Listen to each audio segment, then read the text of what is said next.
추수감사주일은 영국의 청교도들이 메이플라워라는 배를 타고 미국이라는 신대륙으로 이제 건너가게 됩니다. 그들이 미국에 도착해서 제일 먼저 지은 것이 자기들의 살 집이 아니고 바로 교회였습니다. 그 다음에 지은 것이 뭐냐? 자기들의 집이었습니다. 그리고 세 번째로 지은 것이 학교였습니다. 그러니까 이 청교도들이 미국이라는 신대륙으로 건너가서 이 영국 사람들이 미국이라는 신대륙을 건너가서 제일 먼저 한 것이 뭐냐? 바로 집이 아니고 교회를 제일 먼저 지었고, 두 번째로 이제 교회를 짓고 난 다음에 예배를 드리면서 이제 자기들의 살 집을 지었고, 세 번째로 지은 것이 바로 이제 학교였습니다. 그 사람들의 삶의 우선순위가 무엇인지 알 수가 있는 대목이죠. 그래서 미국이 어떻게 지어진 건립된 나라냐 하면 바로 이 예배로 시작된 그런 나라가 바로 미국입니다. 그래서 지금도 미국의 그 정통 기독교 보수 신자들의 그 파워가 막강합니다. 이번 미국 대선 말고 지난번 미국 대선 때도 힐러리와 트럼프가 서로 대결했을 때 그 숨어있던 많은 미국의 그 보수 복음주의자 기독교 신자들이 나중에 막판에 트럼프를 대량으로 찍었어요. 왜 그러냐? 힐러리는 약간 우리나라로 표현하면은 진보주의적이고, 그러니까 낙태도 허용해야 되고 동성애도 허용해야 되고 이런 진보주의적 성향이고, 그리고 이 트럼프는 진보주의가 아니고 보수주의였단 말이죠. 그러니까 낙태도 반대한다, 동성애도 안 된다 이런 거였단 말이죠. 그러니까 미국의 복음주의자 기독교인들이 막판에 대량으로 이제 트럼프를 이제 선거에 투표를 한 겁니다. 그래서 트럼프가 당선이 됐죠. 근데 이제 트럼프가 미국에 이제 대통령이 당선되어 가지고 이제 나라를 이끌어가면서 너무 많은 막말이라든지 또 실수도 많이 하고, 그리고 이제 특히 이번에 마지막 이제 트럼프의 마지막 기간에 또 이렇게 이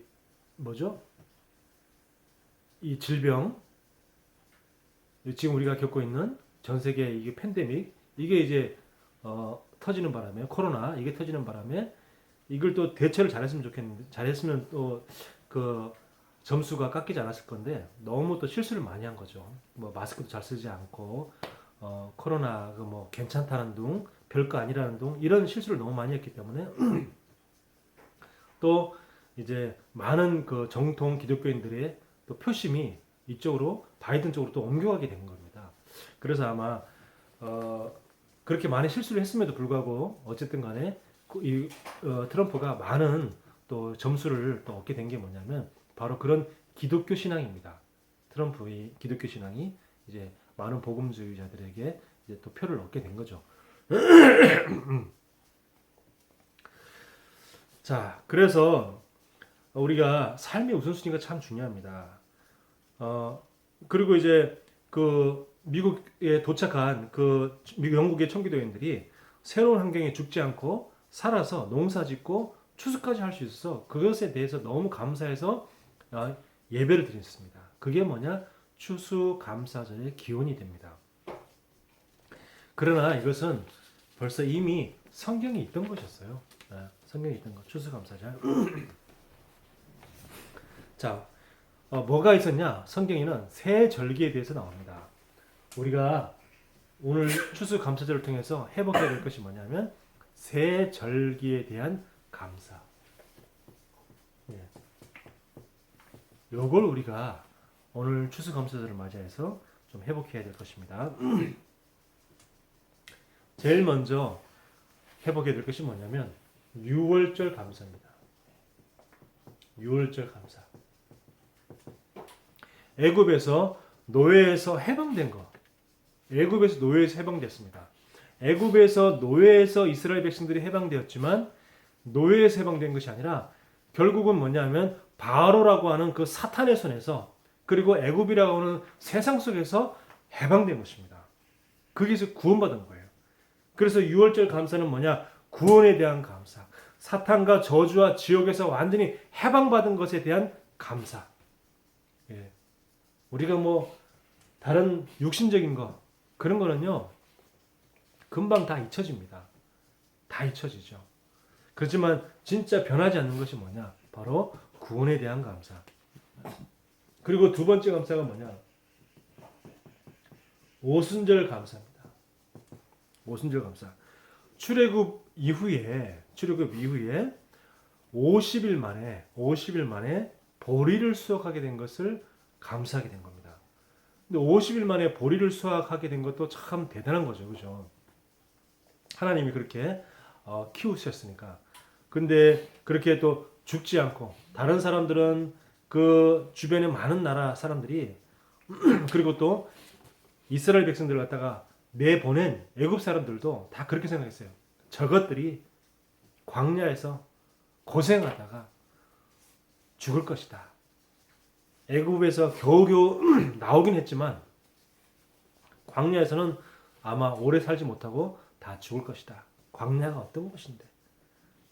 낮에는 너무너무 뜨겁고 밤에는 엄청 추운 그곳에서 그리고 또 기후 문제뿐만 아니라 먹을 것도 없는 그곳에서 우리가 일단 먹을 것이 있으려면은 뭐 일단 물이 있어야 되잖아요. 물이 있어야지 물 근처에서 무슨 뭐 곡식도 이게 심고 거두고 물이 있어야지 모든 작물을 거두잖아요. 이렇게 심고 추수할 수 있잖아요.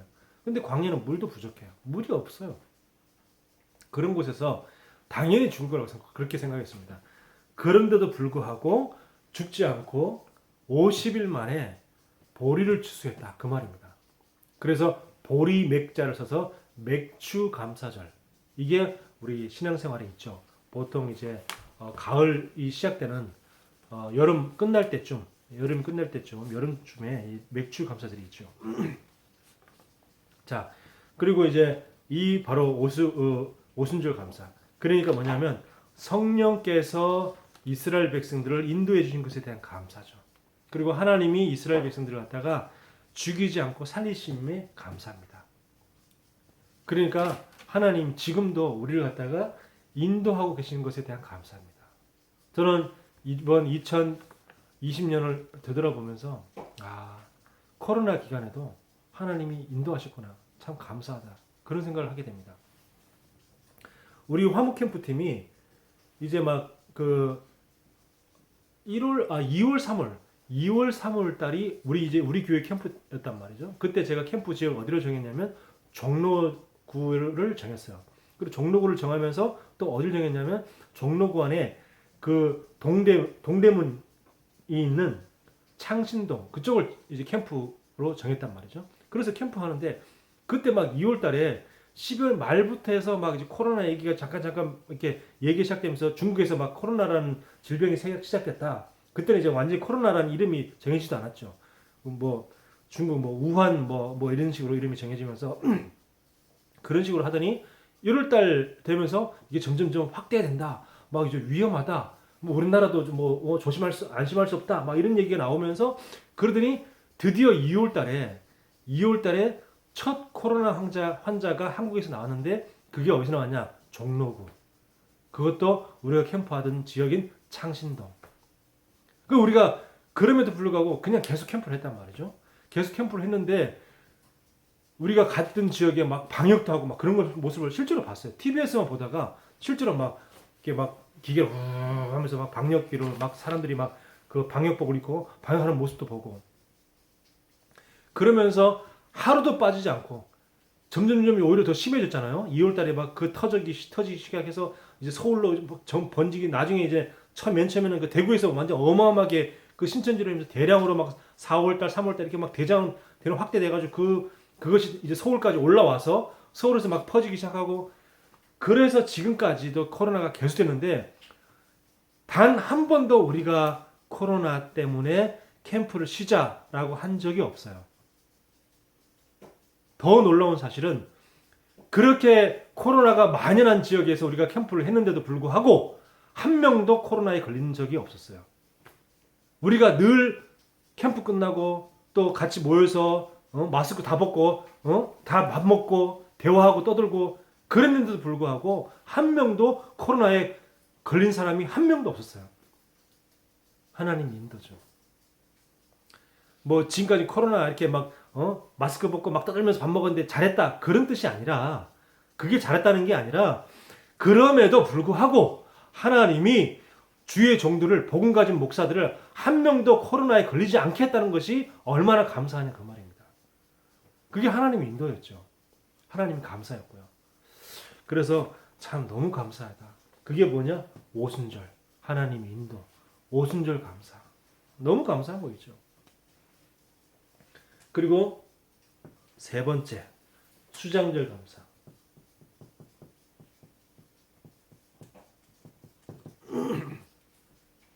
수장절 감사. 수장절 감사가 뭡니까? 농사를 짓고 추수하는 정도가 아니라 오히려 풍성하게 수확을 해가지고 창고에 걷어들였다 이 말입니다. 창고에 걷어들였다. 그게 수장절 감사. 이제 영혼 추수의 감사. 이제 이 축복을 우리가 누려야 됩니다. 영혼 추수. 지난 우리 이번에 이제 11월, 12월이 또 우리 교회 캠프가 되었어요. 11월, 12월. 근데 이제 9월, 10월 달이 우리 이제 같은 이제 화목 캠프 팀의 다른 목사님의 캠프였는데, 그때도 이제 복음 전하기 힘들다 했는데 어떤 그 가게에 들어가서 이제 복음 전해가지고 영접하게 되었어요. 이제 그래서 지금도 계속 만남을 갖고 있는데, 이렇게 진짜 추수가, 어떤 추수가 제일 감사한 추수냐? 영혼 추수. 영혼 추수가 정말 감사한 거죠. 그리고 뭐죠? 수장절은 뭘 의미하냐면, 우리가 결국은 그 창고라는 것은 우리가 가야 할 천국을 의미합니다.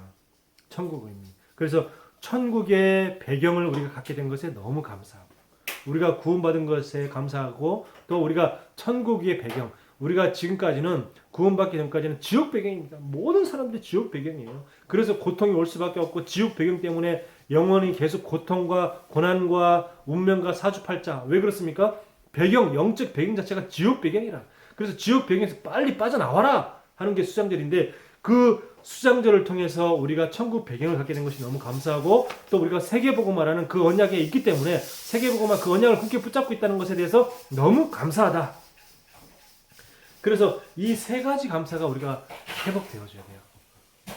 유월절 감사, 오순절 감사, 수장절 감사. 하나님 우리를 구원하시고 우리를 인도하시고, 그리고 우리의 영적 배경이 천국 배경으로 바꿔주시는 것에 대한 그 감사. 네. 신앙생활에 제일 중요한 것이 뭐냐? 감사입니다. 신앙생활에 제일 중요한 것이 감사. 감사가 회복되어지고 감사하는 사람 중에서 치유되어지지 않는 사람이 없었어요. 모든 사람들이 다 치유되어졌습니다. 감사는 뭐냐? 최고의 치유의 약이다. 최고의 치유의 그 수술의 최고 방법이 뭐냐? 바로 감사입니다. 하나님이 이스라엘 백성들이 광야 속에서 새 절기를 주셨어요. 새 절기를 언제 얘기하셨냐? 이스라엘 백성들이 광야에 있을 때 새 절기에 대해서 말씀하셨고, 새 절기를 지키라고 얘기하셨어요. 그 말은 뭐냐면은, 광야 같은, 우리가 이 세상을 살아가는데 이 세상이 광야 같은 세상이란 말이에요. 이 광야 같은 세상을 살면서 하나님의 능력을 믿고 하나님의 인도를 받으라는 겁니다. 하나님 인도를 받으라는 거예요. 하나님은 항상 이 광야 같은 세상에 세 가지 감사를 회복하라는 겁니다. 늘, 항상 나는 구원받았다. 이걸 늘 기억하라는 겁니다. 그리고 그 구원받은 것에 대해 감사를 회복하라는 거예요. 그리고 하나님은 항상 우리를 인도하신다. 거기에 대한 확신을 가져라. 거기에 대해 감사하라는 겁니다. 그리고 또 우리는 한 천국 백성이고, 그리고 하나님 나라가 이 땅에 임하게 된다. 거기에 대한 감사를 회복하라는 겁니다. 우리가 감사할 수 없는 환경 속에서도 감사하면요, 오히려 감사가 계속 되어집니다. 감사할 수밖에 없는 일이 계속 되어져요. 우리가 꼭 응답 받아서 감사하는 거, 그거는요 어린아이와 같은 신앙생활입니다. 우리가 감사할 수 없는 환경, 감사할 수 없는 그런 문제 속에서도 감사가 되어진다면 그것이 진짜 참된 감사고 수준 높은 감사예요. 우리가 응답받고 조금 뭐 좋은 일이 생기면 감사하고 하나님 감사하다 그러고, 조금만 문제 생기면 원망하고 불평하고, 그거는요 진정한 신앙생활이 아닙니다. 정말로 그럼에도 불구하고 감사할 수 있는 것. 그죠? 내가 진짜 힘든 상황이 있어도 그럼에도 불구하고 할 수 있는 것. 그것이 바로 참된 감사입니다. 자, 오늘 제목이 아브라함의 실수인데 아브라함의 실수가 무엇인지 우리가 이제 확인하겠는데 그 전에 먼저 이 새 절기의 축복을 놓치지 말아야 돼요. 새 절기의 축복. 그것이 무슨 말이냐? 첫 번째, 6월절의 축복을 놓치지 말아요. 6월절 축복을 놓치지 말라는 말은 뭐냐면 6월절의 축복을 누려라. 누려라는 겁니다. 애굽의 지옥 같은 상황에서 탈출시킨 그 어린 양의 피. 그 어린 양의 피. 애굽의 노예에서 해방시킨 그 희생양 대신 그 피. 애굽의 바로 왕이라고 하는 사탄의 권세에서 나오신 해방시키신 또 사탄의 권세를 박살내신 그 그리스도의 그 십자가의 피. 십자가의 피. 그 피의 능력, 그 유월절 축복을 누리라는 거예요. 우리가 문제가 없을 때 상관없이 항상 그리스도의 피, 십자가의 피, 그 능력을 누리라는 겁니다.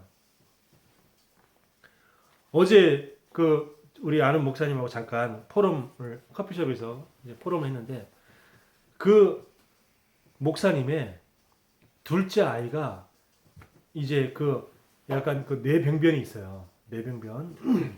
어릴 때도 이렇게 뇌수술을 했었고 진짜 뇌 뚜껑을 이 머리를 절개를 해서 뼈를 절개해서 수술을 했었어요. 그러다 보니까 이제 아직도 좀 그런 부분이 남아 있죠. 그러니까 어릴 때도 가끔씩 이렇게 뇌병변이 일어나면은 이제 경기를 하면 이제 일종의 간질이죠. 옛날에는 간질이라고 그랬는데 이름을 바꿔서 뇌병변이라고 그러는데 이렇게 쓰러지면 자기도 모르게 이게 쓰러지면서 이 혓바닥을 깨문다는 거예요. 그러니까 그걸 알고 막 이게 갑자기 어릴 때 이게 쓰러지면서 혓바닥을 깨물 줄 알고 손가락을 넣어가지고 이 혀를 못 깨물게. 그러면 이제 그 아이가 자기도 모르게 이게 깨무는데 그 손이 얼마나 아프겠어요. 근데 그 부모니까 아버지라는 그 이름으로 손가락이 잘릴지도 모르는 그런 그 고통 속에서도 손가락을 입고 끝까지 그걸 참고 있는 겁니다. 아이가 이게 혓바닥을 깨물면 안 되니까. 근데 혓바닥이 잘리잖아요.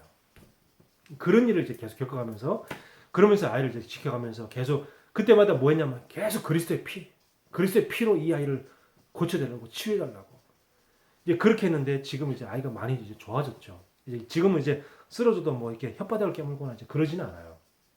지금은 이제 너무 굉장히 크게 이제 막 스트레스 받으면 그때는 이제 한 번씩 이렇게 경기를 하면서 쓰러지는데 그렇지 않은 이상은 이제 거의 이제 별로 경기하는 일이 없어지는 이제 그런 일이 이제 그렇게 되었다는 것을 이제 들으면서 참 부모라는 것에 대해서 다시 한번 생각하게 되지만 또 이 그리스도의 능력, 그리스도의 그 피, 그리스도의 피 이걸 다시 한번 생각하게 됩니다.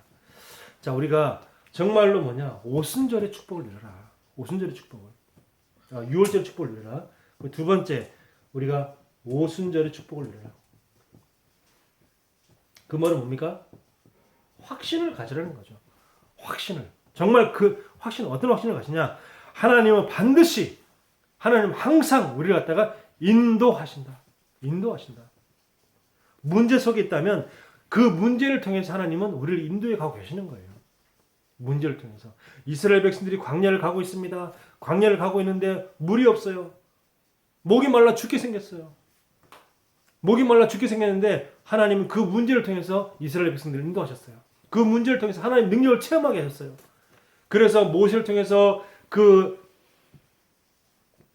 바위에 모세를 지팡이를 갖다가 내미니까 바위에서 물이 쏟아나고 그리고 또 이 쓴 물을 먹을 수 없는 그 쓴물에다가 나뭇가지를 던지니까 쓴물이 단물로 바뀌고 문제를 뭐냐? 그 문제는 하나님의 능력을 체험할 기회다. 저와 여러분에게 지금 문제가 있습니까? 문제가 있다면 그 문제는 뭐냐? 하나님의 인도를 체험할 기회다. 그래서 항상 확신을 딱 가지셔야 됩니다. 하나님은 우리를 인도하신다. 인도해 오셨고 지금도 인도하고 계시고 앞으로도 우리의 미래도 인도하여 가실 것이다. 지금까지 인도하신 하나님이 앞으로 인도하지 않을 거다? 그건 말이 안 되는 겁니다. 지금까지 인도하신 하나님은 우리의 미래도 인도하실 겁니다. 자, 그리고요. 우리 이제 11월 달, 12월 달 우리 교회 캠프가 되면서 이제 10월 달 한 두째 주부터 계속 기도가 되는 겁니다. 다음 달이면 우리 교회 캠프인데 우리는 어떻게 캠프하지? 그러면서 자꾸 이제 막 진짜 전도하고 싶은 그런 마음이 막 샘솟는 거예요. 그러면서 이제 하나님 어떻게 하면 우리 교회는 어떻게 전도할까요? 코로나 때문에 대면 전도가 쉽지 않은 이 시기에 어떻게 전도할 수 있습니까? 계속 기도하는데 하나님이 이제 이런 생각을 하게 된 거예요. 그래, 찬양 캠프를 하자. 우리 주의 종들이 성탄곡을 갖다가 연습을 해가지고 그래 성탄곡을 갖다가 찬양 사람들한테 들려주면서 성탄절의 의미가 무엇인지, 크리스마스가 왜 크리스마스인지, 그 이름이 왜 크리스마스가 됐는지 그걸 얘기하면서 복음을 전하자. 그러면서 이제 생각을 하게 된 겁니다. 그래서 이제 종로에서 버스킹을 하는 것이다.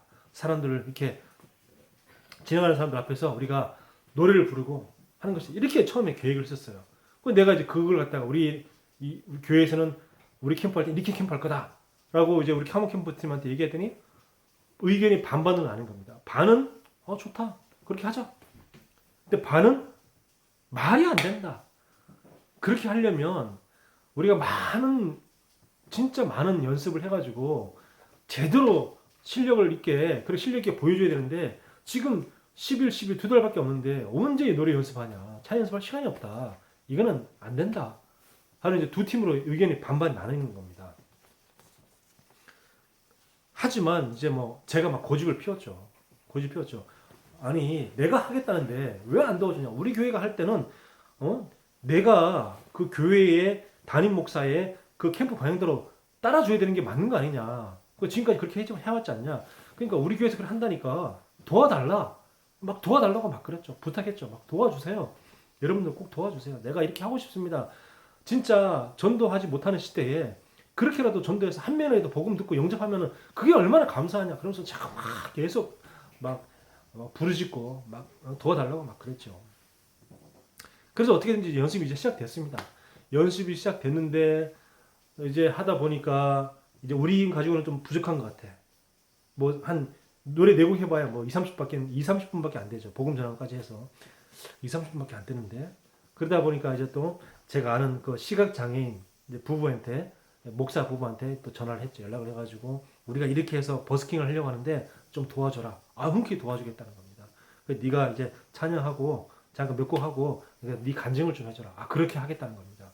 그 친구가 이제 원래 시각 장애인이 아니고 중학교 때부터 갑자기 정상인이었다가 갑자기 눈이 나빠져가면서 완전 시각 장애인이 된 거거든요. 그러니까 얼마나 참 힘들겠습니까? 근데 그걸 갖다가 어떻게 복음으로 이겨냈는지 이런 걸 갖다가 좀 간증을 해주면 우리가 복음 전하기 더 쉬울 것 같다. 그때 이제 그렇게 했어요. 점점 이렇게 이제 점점 하나님 인도에 가시는 겁니다. 그러다가 이제 하는 말들이 야외는 그때 12월 달 크리스마스 전이면 굉장히 추울 텐데 밖에서 어떻게 버스킹 하냐. 목소리도 제대로 안 나올 거다. 덜덜덜 떨면서 이렇게 제대로 노래할 수 있겠냐. 막 이런 얘기 나오는 거예요. 우리 팀 안에서. 그 가만히 들어보니까 또 그 말이 맞아. 생각해보니까 미쳐 나 그 생각을 못했는데 그 사람들의 말을 또 들어줬죠. 그래서 또 장소를 찾아보는 겁니다. 막 장소를 찾다가 그 연신 내에 어떤 기존 교회의 목사님이 운영하는 김치찌개 집이 있어요. 청년밥상이라고. 김치찌개가 3,500원입니다. 굉장히 싸죠. 그러니까 이제 그 사람들이 이제 그렇게 청년들의 이게 밥 굶는 그리고 어려운 청년들이 많다 이런 얘기를 듣고 내가 이 차리겠다고 하니까 사람들이 이제 좋은 의도니까 많이 도와준 거예요. 그러니까 막 쌀도 계속 후원해주고 이렇게 헌금 후원해주는 사람도 있고 그러니까 이제 막 그렇게 싼 가격으로 김치찌개를 팔 수가 있는 겁니다. 그 임대료도 막 후원해주기도 하고 막 이렇게. 그러니까 그게 좋은 목사님이고 그러니까 제가 가서 얘기를 한 겁니다. 목사님, 제가 크리스마스 이브 날 이런 복음 전하기 위해서 제가 이제 이게 뜻이 있는 목사님들과 함께 이렇게 그 성탄절 노래를 부르고 복음을 전하려고 하는데 이 장소에서 좀 하면 어떻겠냐고 그랬더니 처음에는 영업하는데 되겠습니까? 그래서 그러면 크리스마스 이브 날 영업합니까? 했더니 이분 날 점심 장사만 한다는 거예요. 그럼 잘 됐다고. 그리고 우리 오후에 우리 이 장소를 쓰면 어떻겠냐 했더니 분명히 점심 장사만 하고 오후에 장사를 안 하신다고 하신 분이 그래도 안 된다는 겁니다. 그 목사님이. 왜 안 되냐고 그랬더니 여기는 영업하는 데지 그런 거 하는 데가 아니라는 거예요. 그때 저는 생각했습니다. 정말 목사가 다 같은 목사가 아니구나. 그 사람이 뭐가 각인되느냐 이게 참 중요한데 그 사람에게는 복음, 전도, 선교, 영혼 구원이 각인된 게 아니고 어떻게든지 먹고 사는 문제, 밥벌이 그게 각인되어 있구나. 목사가 다 같은 목사가 아니구나. 진짜 이걸 하기 위해서 전도, 영혼 구원을 하기 위해서 이 사업장을 운영하는 게 아니라 진짜 이 사업장을 운영해가면서 그냥 좋은 일 하는 거. 다른 사람들에게 싸게 밥 팔고 그리고 목사 밥벌이 하고 그게 목표가 있구나. 그게 각인됐구나. 그런 걸 얘기를 했어요. 이게 딱 마음이 들더라고요. 그래서 어쩔 수 없죠. 알겠습니다. 그러면 다음 좋은 기회가 있겠죠 하고 이제 제가 나왔어요.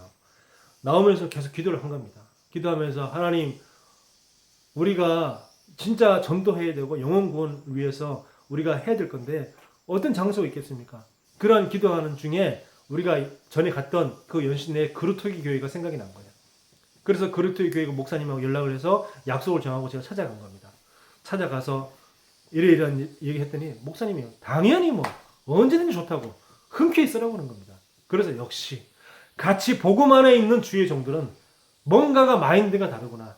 복음 안에 주의 종들은 틀리구나. 그래도 이제 그런 장소를 쓰면 그래도 조금 이제 감상금을 해야 될 거 아닙니까? 제가 대놓고 얘기를 했어요. 목사님, 죄송합니다. 우리가 다 같은 개척교회들이고 어렵기 때문에 우리가 감상금 좀 드려야 될 건데 드릴 수 없습니다. 그랬더니 그런 거 신경 쓰지 말라고. 그런 건 하나님이 응답하실 거니까 하나님이 우리 교회에 응답하실 거니까 그런 거 신경 쓰지 마시라고.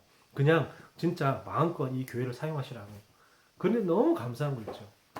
우리가 그래서 이렇게 이제 그렇게 인도받게 된 거죠. 참 너무 감사하고 하나님은요 반드시 진짜 하나님의 계획과 하나님의 뜻이 맞으면 하나님 반드시 인도하십니다. 그럼 뭐만 확인하면 되냐? 내가 지금 생각하고 내가 지금 한 판단과 행동과 계획이 내가 어떤 결정을 내린 것이 과연 하나님이 원하는 뜻과 계획과 맞느냐? 그것만 확인하면 돼요. 늘 내가 지금 하는 이 판단이, 내가 지금 하는 결정이, 내가 지금 공부를 한다든지, 내가 지금 취업을 한다든지, 모든 것들이 과연 내가 이거 하려는 이유와 목적과 판단이 하나님이 원하는 것과 맞느냐? 하나님이 계획하는 게 맞느냐? 그것만 판단하면 하나님 정확하게 인도하십니다. 그래서 이 확신을 다 가지고 있어야 돼요. 이 확신. 자, 그리고 세 번째 수장절의 축복. 이건 뭐냐? 이걸 내가 이제 기다리는 겁니다. 뭘 기다리는 거냐?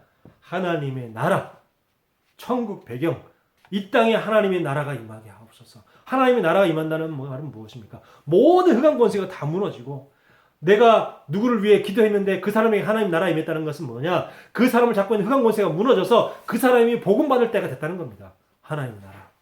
그 하나님 나라를 기다리는 거예요. 자, 그래서 지금 우리가 기도하고 있는 전도 대상자가 복음받지 않는다. 상관없어요. 상관이 없어요. 왜? 하나님의 나라를 임할 수 있도록 우리가 기도하면 되는 거예요.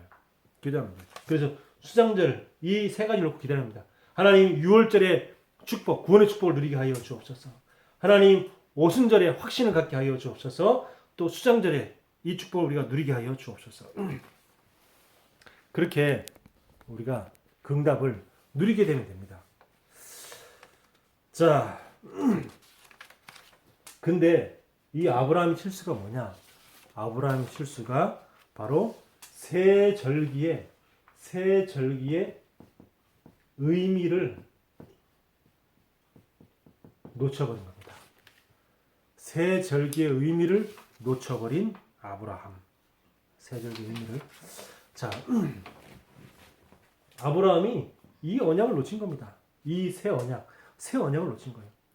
자, 보세요. 창세기 20장 1절에 보면 이렇게 말합니다. 아브라함이 거기서 네게부 땅으로 옮겨가 가데스와 술 사이 그랄에 거주하여 그랬습니다.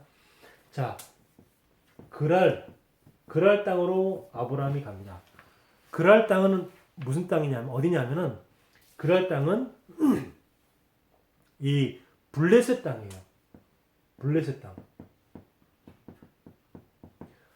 하나님이 분명히 아브라함에게 가나안 땅으로 가라 그랬는데 이 아브라함에게 처음에 네 본토 친척 아버지 집을 떠나서 내가 네게 지시할 땅으로 가라 했는데 그 땅이 어디냐면 가나안 땅입니다.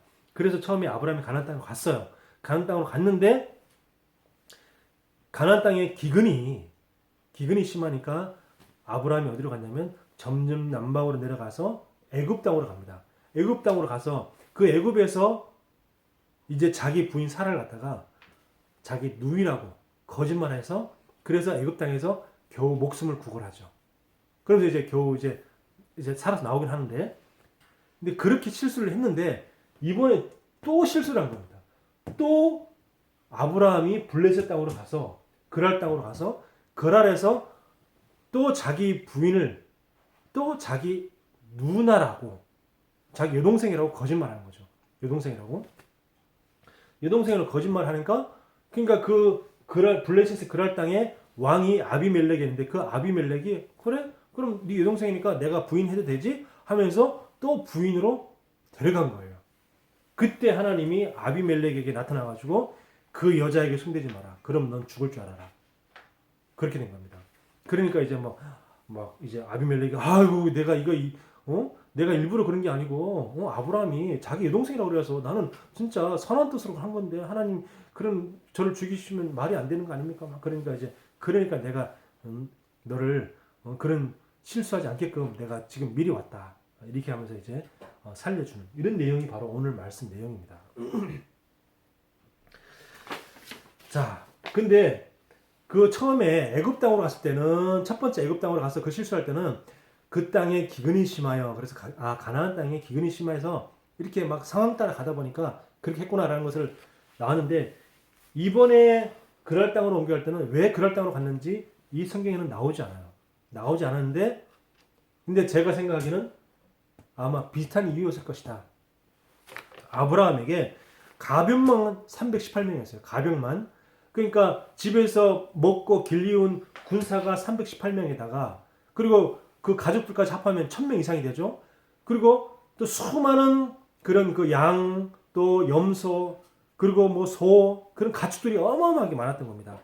그런데 그렇게 많은 사람들을 또 가축들을 먹여 살려야 되는데 아마 이제 그 가나안 땅에서 아마 이제 그 풀도 별로 없었고 그렇겠죠.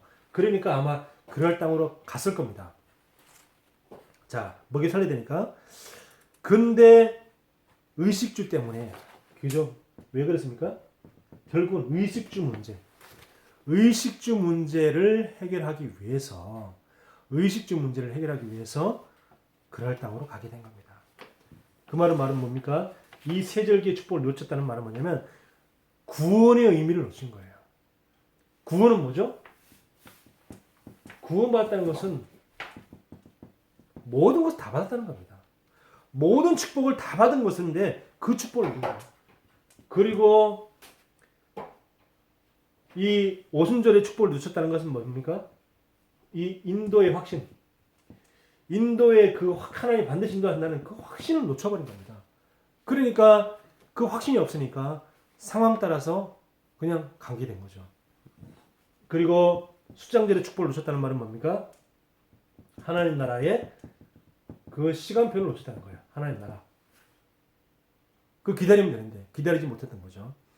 그러니까 이 아브라함은 상황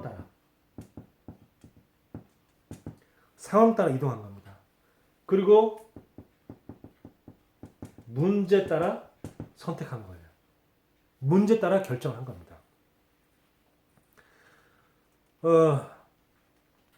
그러니까 이렇게 인본주의에 빠질 수밖에 없죠.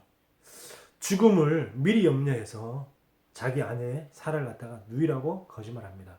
우리가 직접 당해보지 않고 우리가 미리 염려하고 앞당겨 염려해서 어떤 결정을 하는데 그게 결정이 뭐예요? 인본주의.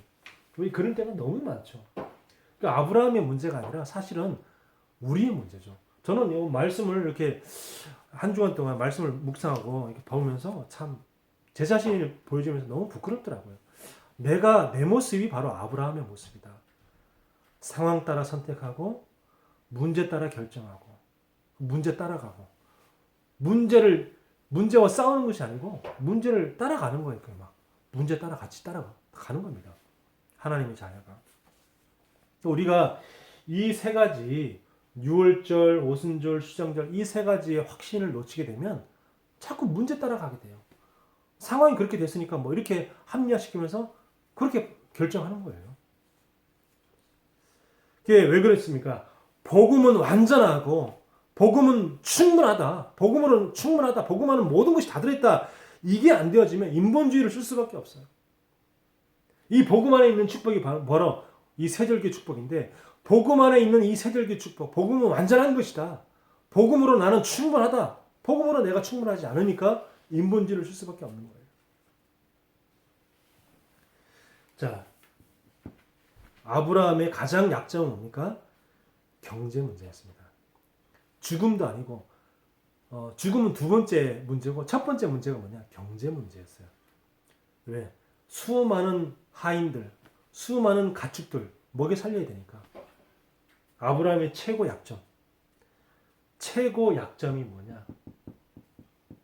경제 문제.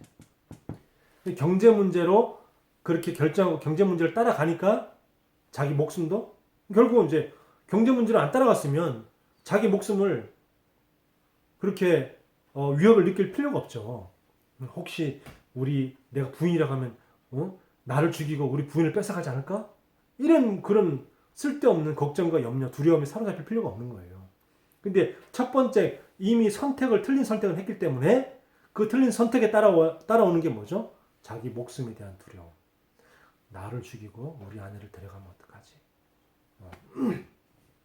그러다 보니까 거짓말 할 수밖에 없죠.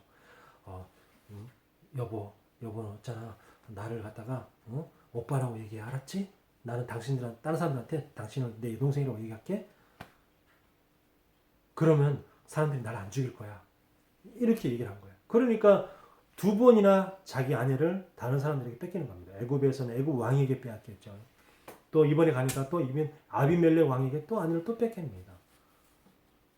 참 안타깝죠. 우리에게도 이런 가장 약한 부분이 있는 거예요. 약한 부분. 그러니까 아브라함이 뭐죠? 이 책임의식 때문에 가장으로서 책임의식. 이 책임의식인데 방법이 뭐죠? 틀린 방법인 거죠. 아브라함이 책임의식으로 내가 가장이고 내가 이 많은 하인들을 먹여 살려야 되는데 그런 책임의식으로 결정을 한 거예요. 근데 결정했는데 방법이 틀린 겁니다. 하나님을 의지하는 방법이 아니라 자기의 머리를 생각하고 그렇게 한 거죠. 우리가 가장 염려하는 부분, 그 부분을 사단은 건듭니다. 아브라함의 가장 약한 부분을 사탄이 공격한 거죠. 내가 늘 걱정하는 부분, 평소에 늘 걱정하고 있는 그 부분을 가지고 사단은 공격하는 포인트가 바로 그 부분입니다. 이게 뭐죠? 이게 바로 사탄의 공격 포인트다. 어디가? 내가 늘 염려하는 부분, 내가 늘 걱정하고 있는 부분. 내가 만약에 건강에 대해서 늘 걱정한다. 그럼 그 건강을 건들겠죠. 내가 늘 경제, 돈에 대해서 늘 염려한다. 그러면 경제, 돈을 사단이 공격하겠죠. 나를 돌아보니까요. 정말 약한 거 천지인 거예요. 너무 약한 게 너무 많아. 그래서 내가 지금까지 안 죽고 살아있는 게 진짜 하나님 은혜다. 주의 은혜다. 이런 생각을 합니다. 자, 이렇게 아브라함은 세 절기의 축복을 놓쳤는데 하나님은요. 그럼에도 불구하고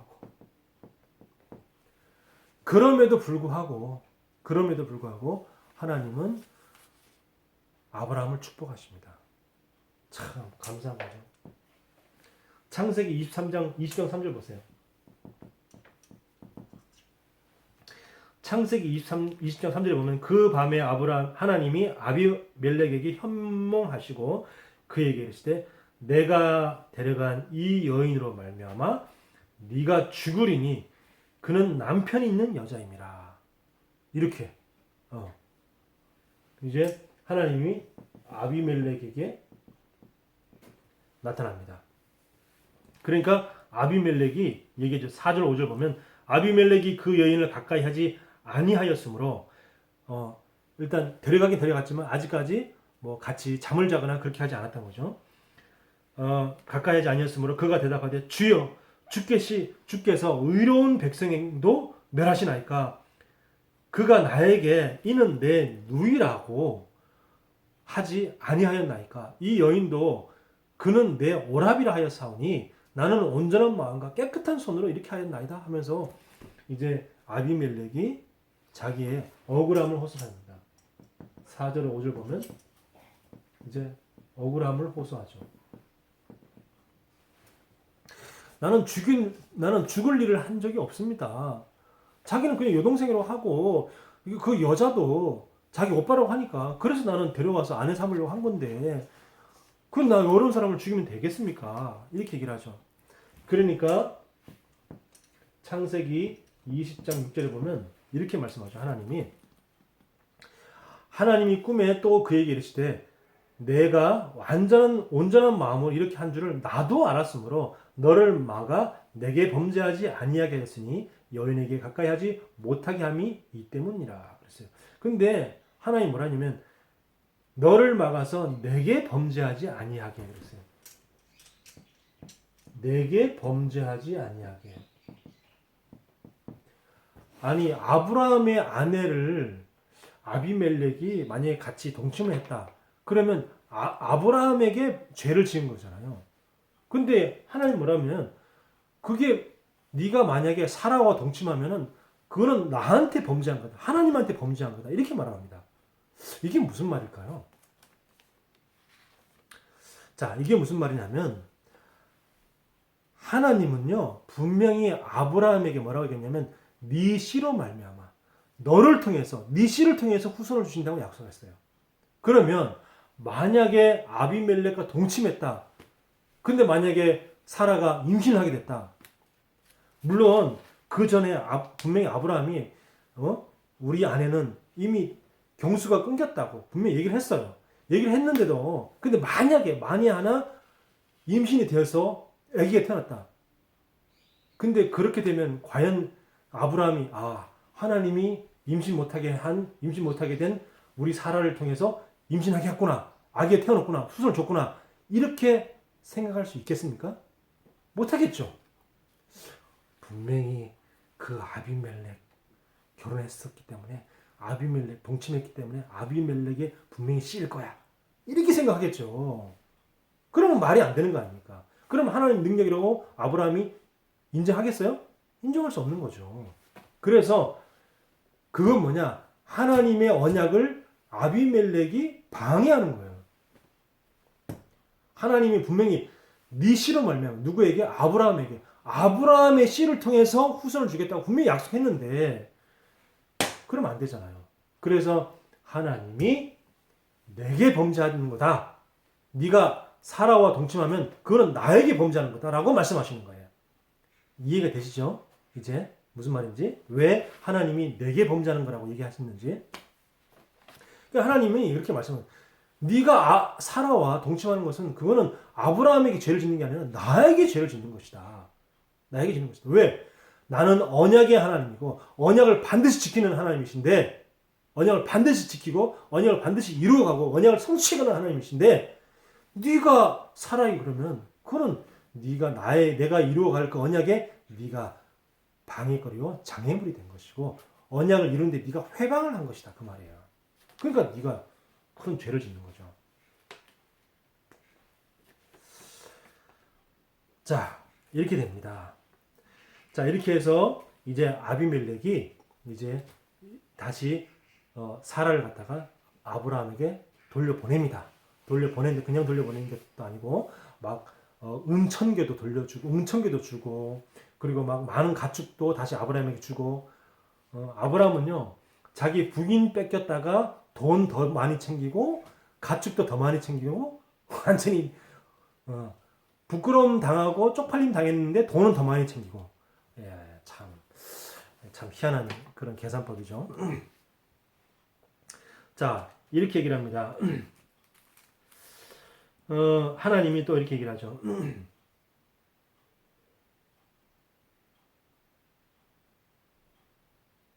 7절에 이렇게 얘기합니다. 7절에 하나님이 이제 그 사람의 아내를 돌려보내라.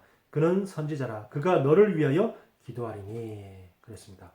너를 위해 기도한다 그랬고 또 이제 아브라함이 너를 위해 기도한다 그랬죠. 아브라함이 너를 위해 지금 기도하고 있다라고 얘기하고 네가 살려니와 네가 돌려보내지 아니하면 너와 내게 속한 자가 다 반드시 죽을 줄 알지니라. 하나님이 이렇게 네가 만약에 사라를 돌려보내지 않으면 반드시 너와 네 가족 다 죽는다라고 얘기합니다. 자, 그러니까 이제 창세기 20장 17절 18절 보면 이제 하나님이 아브라함이 진짜 기도합니다. 아브라함이 하나님께 기도하며 하나님이 아비멜렉과 그의 아내와 여종을 치료하사 출산하게 하셨으니 여호와께서 이왕에 아브라함의 아내 사라의 일로 아비멜렉의 집의 모든 태를 닫으셨습니다. 그러니까 그 아비멜렉의 부인만 아기를 못 낳게 태를 딱 막은 게 아니라 또 혹시라도 여종하고 또 동침해서 아기를 가질 수 있으니까 여종의 모든 여종도 다 태를 다 막아버린 거예요. 그때 아브라함이 하나님께 기도하니까 하나님이 아브라함의 기도를 듣고 그 아비멜렉의 부인의 태도 열어서 임신하게끔 도와주고 또 모든 여종들의 태도 다 열어줍니다. 하나님이 누구의 기도를 듣고? 아브라함의 기도를 듣고. 하나님은 우리가요 이렇게 실수하고 정말로 아브라함처럼 부끄럽게 자기 목숨을 구걸하기 위해서 부인을 갖다가 누이 동생이라고 얘기하고 이렇게 우리가 늘 실수하고 그렇게 참 얼굴 들지 못할 정도로 부끄러운 실수를 늘 하지만 그럼에도 불구하고 하나님은 전도자, 언약 가진 자이기 때문에 우리 언약 가진 자의 기도를 들으신다는 거예요. 우리 지난번에 봤죠. 19장에는 뭐죠? 아브라함이 롯을 위해 기도하는 그 기도를 하나님 들으시고 롯을 그 망하는 소돔 고모라에서 건져냈잖아요. 이번도 마찬가지입니다. 이번도 아브라함이 그런 실수하고 부끄럽고 창피한 짓을 했지만 그럼에도 불구하고 하나님은 그 아브라함의 기도를 들으시고 아비멜렉의 모든 그 몸을 갖다가 아비멜렉 가족의 여인들의 모든 몸을 다 치유하시잖아요. 자, 이렇게 하나님은 기도에 응답하십니다. 하나님 기도에 응답. 뭐죠? 그럼에도 불구하고 우리가 늘 실수하고 우리가 늘 연약하고 우리가 늘 약속을 지키지도 못하고 지키지 못할 약속을 또 하고 또 지키지도 못하고 그런 부끄러운 짓을 하면서도 불구하고 그럼에도 불구하고 아브라함은 또 하나님은 우리의 기도를 들으신다는 거죠. 자, 결론입니다. 우리는 모든 축복을 다 받았습니다. 그렇죠? 우리는 모든 축복을 다 받았어요. 그래서 이제 새 절기 언약만 다 기억하면 됩니다. 6월절은 뭡니까? 6월절은 뭐죠? 과거는 끝났다는 거예요.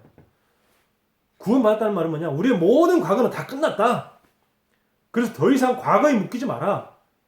과거로 돌아가지 마라. 과거의 각인에 돌아가지 마라. 각인에 돌아가지 말라는 거예요. 과거에 묶이지 마라. 수장들은 뭡니까? 수장들은 하나님의 나라를 누려라. 하나님 나라를 누려라. 그리고 하나님의 이 나라를 임하는 그 시간표의 축복을 보면서 그걸 기다리라는 겁니다. 하나님의 축복의 시간표를 기다려라. 그리고 오순절은 뭡니까? 오순절은 이제 지금이죠. 현재죠. 그래서 현재 오늘이라는 시간표를 놓치지 마라. 오늘이 중요하다. 오늘이 너무너무 중요하다. 우리는 오늘을 살려야 돼요. 오늘 이 예배 시간이 얼마나 중요합니까? 오늘 하루하루가 모아져서 우리의 미래가 되잖아요. 그렇다 그러면은 이 오순절이라는 말은 뭐냐면 오늘이라는 얘기입니다. 오늘. 오순절은 오늘이다. 그래서 오늘이 중요하다. 오늘을 놓치지 말아라. 오늘을 놓치지 말아라. 두 번째, 자, 모든 축복 다 받았기 때문에 과거는 끝났다. 과거에 묶이지 마라. 과거로 돌아가지 말아라. 그리고 하나님 나라는 우리 미래이기 때문에 미래의 시간표를 놓치지 마라. 그래서 하나님 나라를 놓고 계속 기도하면서 기다려라. 저는요, 이제 우리 그 찬양 캠프를 놓고 계속 기도하고 있습니다. 하나님 나라가 임하게 하소서. 그 찬양 캠프를 통해서 그때 초대한 많은 사람들이 다 복음 듣고 구원받고 하나님 자녀가 되게 하옵소서. 그게 하나님 나라 아닙니까? 그러면 뭡니까? 지금 오늘이 중요하잖아요. 오늘 내가 그 미래를 위해서 오늘 내가 기도하는 겁니다. 오늘 내가 그 축복을 누리는 거예요. 자, 아브라함의 기도로 아비멜렉의 여종과 아내의 모든 태가 치유됩니다. 불임이 치유된 거죠. 그죠? 불임 치유. 하나님은 전도자의 기도를 들으시고 질병으로 고통받는 자의 그 모든 질병을 치유하십니다. 치유하십니다. 내가 치유하는 게 아니에요. 우리가 치유하는 게 아닙니다. 하나님이 우리는 치유할 수 있는데 하나님이 치유하시는 거예요. 우리의 기도를 들으시고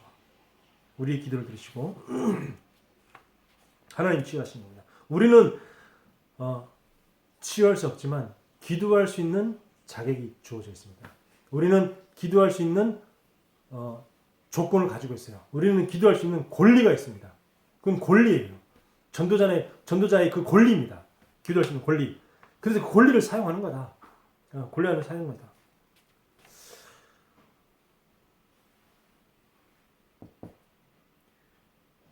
우리 안 보이니까 옆으로 이쪽에다 쓸게요. 불임치유. 우리 불임치유는 뭐죠? 질병치유라는 겁니다. 그래서 하나님이 우리 기도를 듣고 치유하시는 것이다.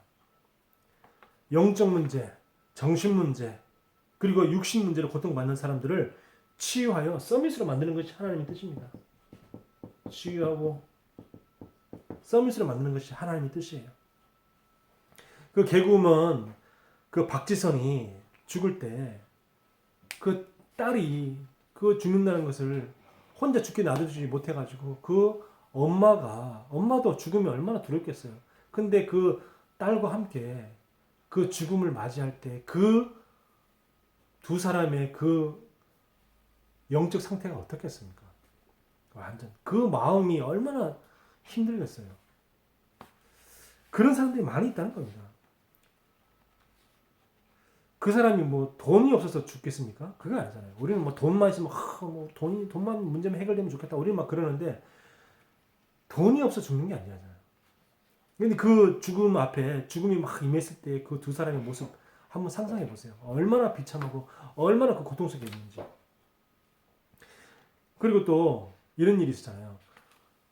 중학교 때부터 조현병이 나타나가지고 계속 시달리는 그 병원에 계속 입원하고 퇴원하고 그걸 23년간 엄마가 직장도 다 내려놓고 그 딸을 갖다가 병간하는데 오히려 그렇게 계속 정신병원 약을 먹여가면서 입원시키고 퇴원시키고 퇴원 그렇게 했는데도 낫지 않아서 더 고통스러우니까 나중에 엄마가 23년 동안 딸을 이게 병간하다 보니까 너무 지치니까 그 딸을 죽였잖아요.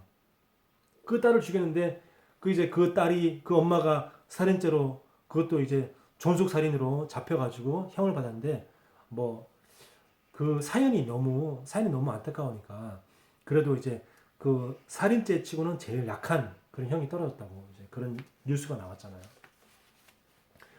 그러니까 이 복음 못 만나서 복음 만나면 해결되는데 복음 못 만나서 우리 주변에 그렇게 고통받는 사람들이 분명히 우리 주변에 있을 것인데 그런 영적 문제로 영적인 질병으로 정신병으로 고통받는 사람이 너무 많은데 우리가 그 사람들을 위하여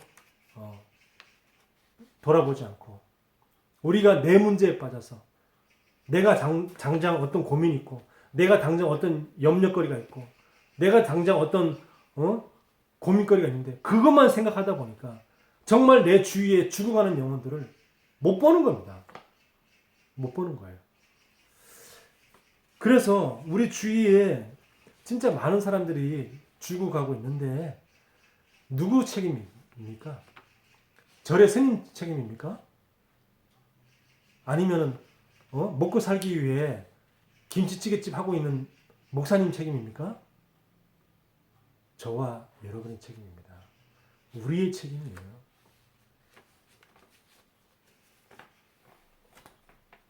어제도 뉴스 보니까 피겨 선수가 무속인이 됐잖아요. 어릴 때부터 그렇게 그 무병에 시달렸지만 그리고 그 누름굿도 했다 그러잖아요.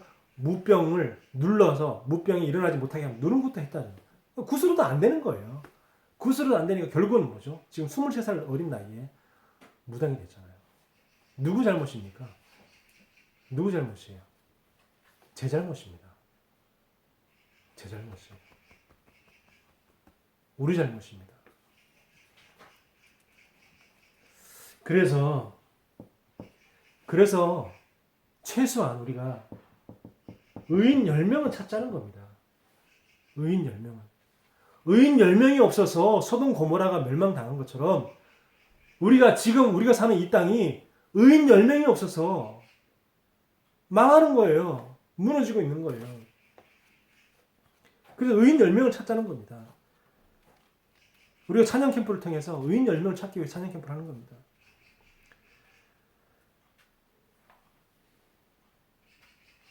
우리가 영혼 구원에 마음이 담긴 기도가 진짜 되어진다면 하나님은 거리도 상관없이 공간도 상관없이 하나님은 시공간을 초월해서 하나님은 역사하실 것입니다. 이 응답과 축복을 누리는 저와 여러분 되길 바랍니다. 기도합니다. 하나님 은혜를 감사합니다. 우리에게 영혼 구원에 대한 그 응답과 축복을 누리게 하여 주옵소서. 영혼 구원에 대한 그 가슴이 회복되게 하여 주옵소서. 그 하나님의 마음이 우리의 마음이 되게 하여 주옵소서. 하나님의 심장이 우리의 심장이 되게 하여 주옵소서. 의인 10명이 찾아지게 하여 주시옵소서. 의인 10명도 찾지 못하는 부끄러운 구원받은 자가 되지 않게 하여 주시옵소서. 예수 그리스도 이름으로 기도하옵나이다. 아멘.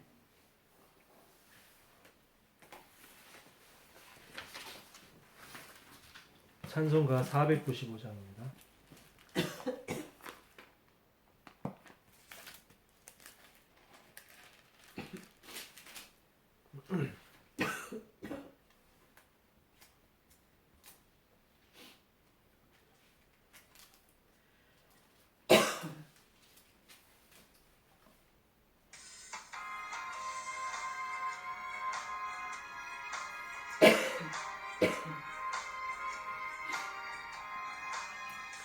이군 곡식 거둘 자가 없는 이때에 누가 가서 거둘까?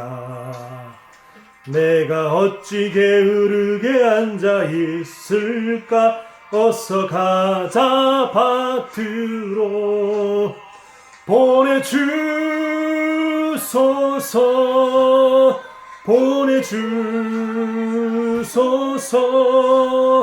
재단 숯불 내 입술에 대니 어찌 주저할까? 주 나를 보내주소서. 주가 두루 다니시며 일꾼 부르나 따르는 자 적도다. 보라 주의 사랑하는 익은 곡식을 어서 거두러 가자. 보내주소서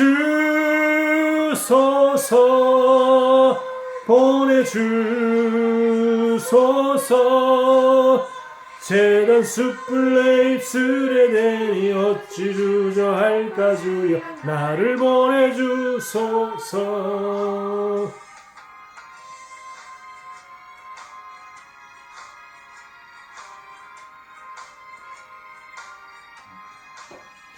주가 나를 부르시니 언제 어디나 기뻐 가서 일하리.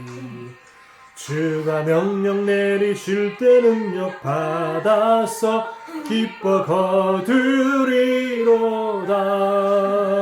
보내주소서 보내주소서. 재단 숯불에 입술에 대니 어찌 주저할까 주 나를 보내주소서.